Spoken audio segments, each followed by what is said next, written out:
ሰላም ውድ የዩቲዩብ አድማጭ ተከታታዮቻችን፣ በመጀመሪያም ለመላው እስልምና እምነት ተከታዮች እንኳን ለ1446ኛው የኢድ አል አድሃ አረፋ በዓል በሰላም አደረሳችሁ እያልን ለዛሬ ወደ አዘጋጀናቸው መረጃዎች እናልፋለን። የኢትዮጵያ ወቅታዊ ሁኔታና ቀጣይ አቅጣጫ በጠቅላዩ አንደበት። ጠቅላይ ሚኒስትር አብይ አህመድ ትላንት በኢትዮጵያ ብሔራዊ ቴሌቪዥን ቀርበው በበርካታ ጉዳዮች ዙሪያ ጥያቄ ቀርቦላቸው ምላሽ ሰጥተዋል።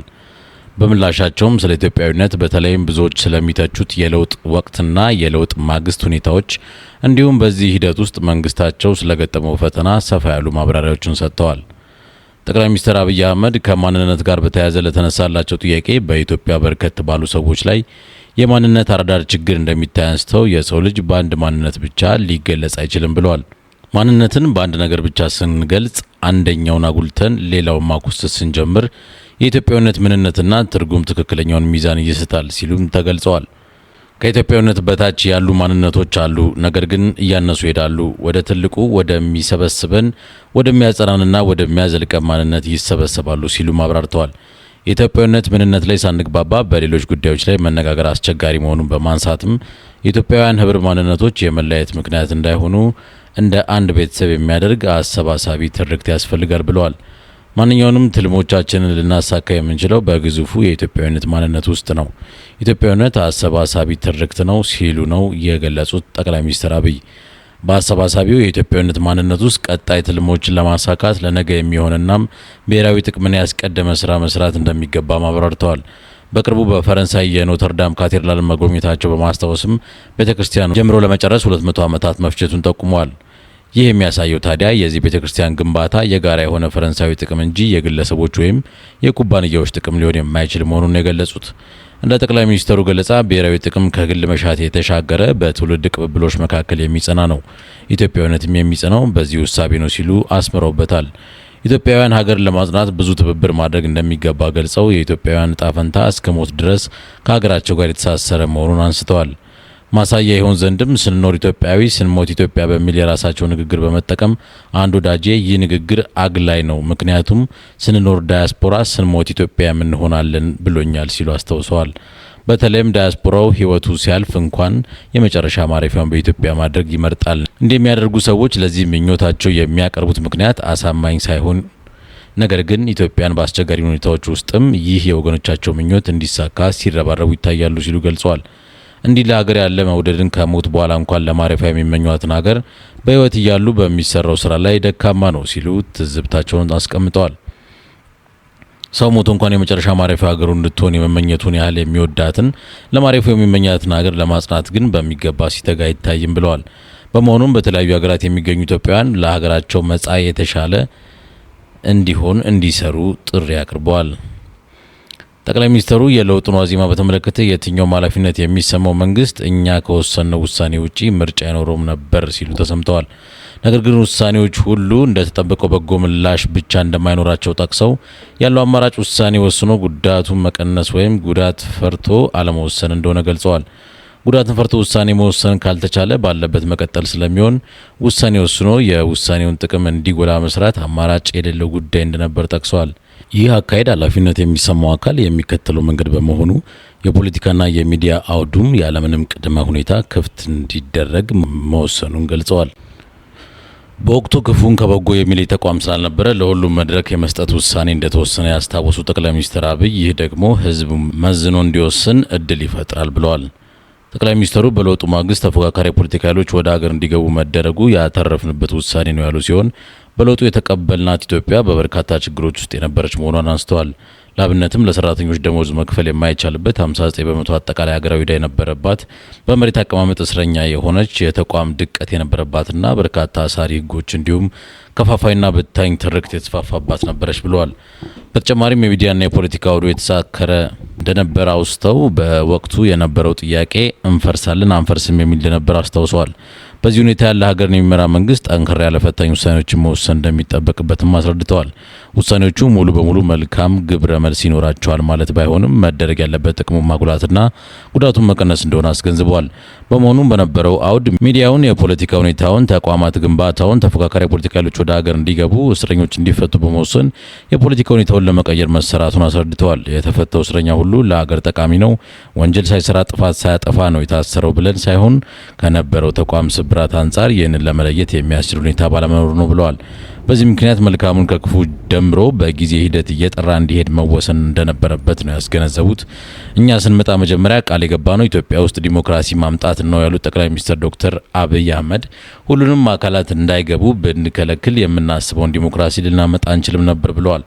የኛ ውሳኔ ነበረው ሁሉም መድረክ እንዲያገኝ፣ ሁሉም ሀሳቡ ተደምጦና ተመዝኖ በህዝብ እንዲወሰን ነው ሲሉም ገልጸዋል። አክለውም በአጠቃላይ በውሳኔው አትርፈንበታል። የተጎዳንባቸው አካባቢዎች አሉ። እነርሱን እየተማርና እየቀነስን ጥቅሙን እያጎላን እንቀጥላለን ብለዋል። ባለፉት 7 ዓመታት በርካታ ፈተናዎች ገጥሞን የሚያስደንቁና ተአምር ሊባሉ የሚችሉ ድሎች አስመዝግበናል ያሉት ጠቅላይ ሚኒስትር አብይ አህመድ በዚህም ከለውጡ በፊት በመከላከያ፣ በደህንነት፣ በሳይበር ደህንነትና ሌሎች ተቋማት ውስጥ የነበረው ብቃትና ዛሬ ላይ ያለው ከፍተኛ ልዩነት እንዳለው ገልጸዋል። በዚህም ከፍተኛ ብቃት መፍጠር መቻሉን ነው ያረጋገጡት። አክለው 130 ሚሊዮን ህዝብ ስላለን ብቻ ሳይሆን ሰልጥነን ተደራጅተን በአዳዲስ እውቀትና ታክቲክ የሀገራችንን ሉዓላዊነት ለመከላከል ያለን አቅም ለውድድር የሚበቃ ጉዳይ አይደለም ብለዋል። ከለውጡ በኋላ ሰፋፊ የቨርቹዋል ጥቃቶች ሲፈጸሙ እንደነበር አውስተው የሚመጣን ጥቃት ለመለየትና የመከላከል አቅምን በማሳደግ ረገድ በኢንፎርሜሽን መረብ ደህንነት አስተዳደር ኢንሳ በኩል ከፍተኛ አቅም ገንብተዋል ብለዋል። በዚህም በተሟላ መንገድ ሉዓላዊነታችን ከማንም ኃይል መጠበቅ እንችላለን ያሉት ጠቅላይ ሚኒስትር ዶክተር አብይ እንደዚህ አይነት ቁመና የተፈጠረው በፈተና ውስጥ ሆነን ጠንክረን በመስራታችን ነው ሲሉ አስረድተዋል። በኮሮና ወቅትም በራችን ዘግተን በረሃብ ማለቅ የለብንም፣ መሬት ጦሙን ማደር የለበትም በማለት የተጀመረው በአመት 2 እና 3 ጊዜ የማምረት እንቅስቃሴ በእጅጉ ለኢትዮጵያ ማገዙን ተናግረዋል።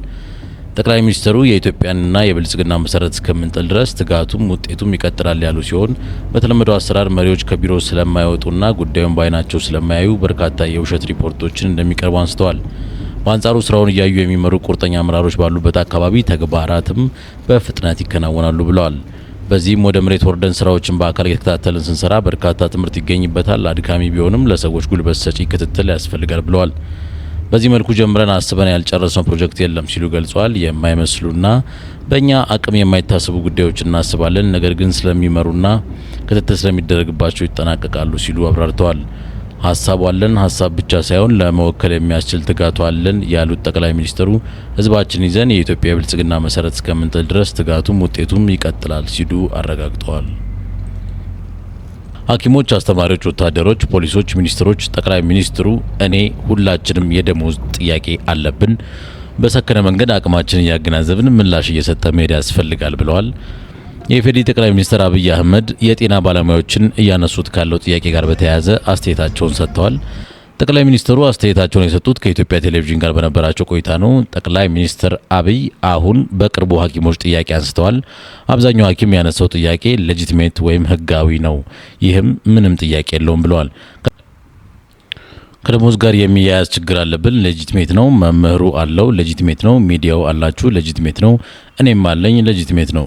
ስፔሻል አይደለም፣ ብዙዎቻችን የሚነካ ነገር ነው ሲሉ ገልጸዋል። እንዴት እንፍታው? ማስተዋል፣ መስከን፣ ማሰብ ይፈልጋል ያሉት ጠቅላይ ሚኒስትር አብይ ይህን ለፖለቲካ ዓላማ ለመጠቀም የሚያስቡ ሰዎችም እንዳሉ ታይተዋል። ይህንን ለማስተዋል ኢትዮጵያ አሁን የተሻገረች ይመስለኛል። ይህን ለመገንዘብ ብዙ አስረጃ ያስፈልጋትም ሲሉ ተደምጠዋል። በጣም የሚያሳዝነው ነገር ፔሮል ላይ ፈርመው የማያውቁ፣ ደሞዝ በልተው የማያውቁ፣ የደሞዝ ምንጭና የደሞዝን ጠቀሜታ በወጉ የማይረዱ ሳይቀሩ ደሞዝ ጭማሪ እያሉ ሲጮሁ ይሰማል። መጀመሪያ ደሞዝ ለምን እንደሚፈለግ ማገልገልም መማር ይፈልጋል ብለዋል። ሐኪሞች፣ አስተማሪዎች፣ ወታደሮች፣ ፖሊሶች፣ ሚኒስትሮች፣ ጠቅላይ ሚኒስትሩ ሁላችንም የደሞዝ ጥያቄ ያለብን ሲሉ ተደምጠዋል። በሰከነ መንገድ አቅማችን እያገናዘብን ምላሽ እየሰጠ መሄድ ያስፈልጋል። ይህን ጉዳት ከስክነት፣ ከውይይት፣ ከምክክር ከየት እንደምናመጣው ከማሰብ ውጪ መልስ አይገኝለትም ብለዋል። ሰክነን እንወያያለን። በጋራ ሆነን ዊን ዊን በሆነ አፕሮች ሁሉንም አሸናፊ በሚያደርግ ሁኔታ ሀገርን በማይጎዳ መንገድ መፍትሄ እያበጀንለት እንሄዳለን ሲሉ ጠቅላይ ሚኒስትሩ ተናግረዋል። በቅርቡ የጤና ባለሙያዎች 12 ጥያቄዎችን የጊዜ ገደብ በማስቀመጥ ሲጠይቁ እንደነበር ይታወሳል። ባለሙያዎቹ ከጠየቋቸው ጥያቄዎች መካከል አንዱ የደሞዝ ጭማሪ ጥያቄ ነበር። ባለሙያዎቹ ከስራቸው አኳያ የሚከፍላቸው እጅግ አነስተኛ በመሆኑ ምግብ በልቶ ለማደር፣ ቤተሰብ ለማስተዳደር፣ ልጅ ለማሳደግ፣ ራስን ለመቀየር፣ ቤት ተከራይቶ ለመኖር እንዳልቻሉ ሲገልጹ ነበር።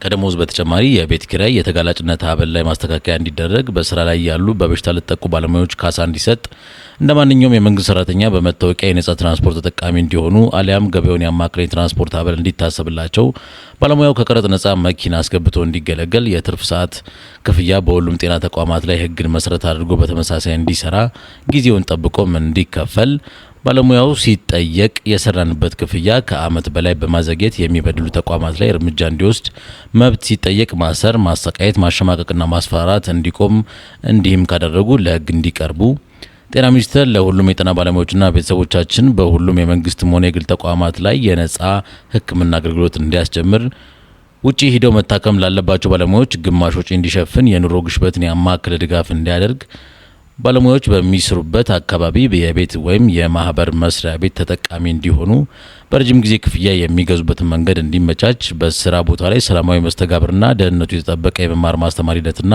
የስራ አካባቢ እንዲፈጠር፣ የሕክምና እውቀቱ ሆነ ሙያው የሌላቸው የሚዲያ ሰዎች በባለሙያው ላይ የሚያነሱት አሉባልታና የሐሰት ክሶች እንዲቆሙ፣ ማስረጃ የሌለው የሐሰት ዜና የሚያሰራጩ ሰዎች ላይ ህጋዊ እርምጃ እንዲወሰድ፣ ዓለም አቀፍ የፈተና ማዕከላት USMLE ኤግዛም ሴንተር፣ NCLX ኤግዛም ሴንተር፣ ፒላብ፣ DHA፣ AMC ከዓመት በፊት ቃል በተገባው መሰረት ጤና በሀገር ውስጥ እንዲቋቋም፣ በጤና ተቋማት ላይ የሚታዩ የአመራር ምርጫ በሹመት መሆኑ ቀርቶ በእውቀትና በውድድር እንዲሆን፣ የሕክምና ዘርፍ ከሲቪል ሰርቪስ ማዕቀፍ እንዲወጣና ራሱን ችሎ በቦርድ እንዲተዳደር የሚሉ ጥያቄዎችን ነበር ያቀረቡት።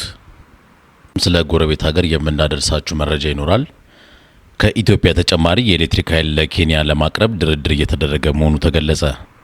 ከኢትዮጵያ ተጨማሪ የኤሌክትሪክ ኃይል ለኬንያ ለማቅረብ ድርድር እየተደረገ መሆኑ ተገለጸ። ኢትዮጵያ ለኬንያ የኤሌክትሪክ ኃይል ማቅረብ ከ5 ዓመት በፊት ስምምነት ማድረጉ የሚታወስ ሲሆን ስምምነቱ ከ2 ዓመት በፊት ተግባራዊ መደረግ ጀምሯል። በስምምነቱ መሰረትም ኢትዮጵያ 200 ሜጋዋት የኤሌክትሪክ ኃይል ለኬንያ የምታቀርብ ሲሆን በየ3 ዓመት የኃይል ጭማሪ ይደረጋል።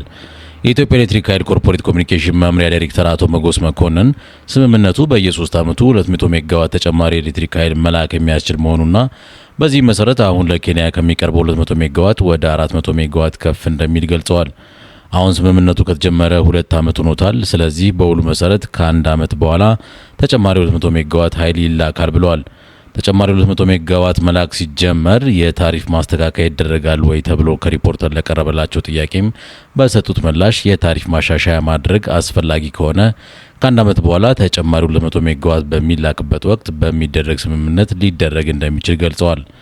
የኤሌክትሪክ ኃይል ወደ ኬንያ መላክ ከተጀመረ በኋላ በኤሌክትሪክ ኃይል ሽያጭ ላይ ተጨማሪ እሴት ታክስ የተጣለ በመሆኑ የታሪፍ ማስተካከያ ማድረግ አስፈላጊ ከሆነ ለኬንያ ለሚቀርበው የኤሌክትሪክ ኃይል ተጨማሪ እሴት ታክስ መጣሉን አስመልክቶ ለተነሳላቸው ጥያቄ ምላሽ ከመስጠት ተቆጥበዋል።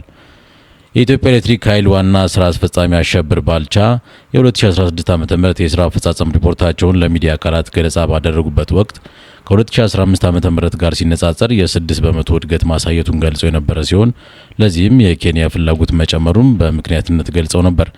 ኬንያ ተጨማሪ ኤሌክትሪክ ኃይል ከኢትዮጵያ ለማግኘት እየተደራደረች እንደሆነ የኬንያ መገናኛ ብዙሃን የሀገራቸውን የኤሌክትሪክ ኃይል ኃላፊዎች ዋቢ በማድረግ እየዘገቡ ነው። ዘገባዎቹ እንደሚያሳዩት ኬንያ ተጨማሪ ከ50 እስከ 100 ሜጋዋት ለማግኘት እየተደራደረች ነው።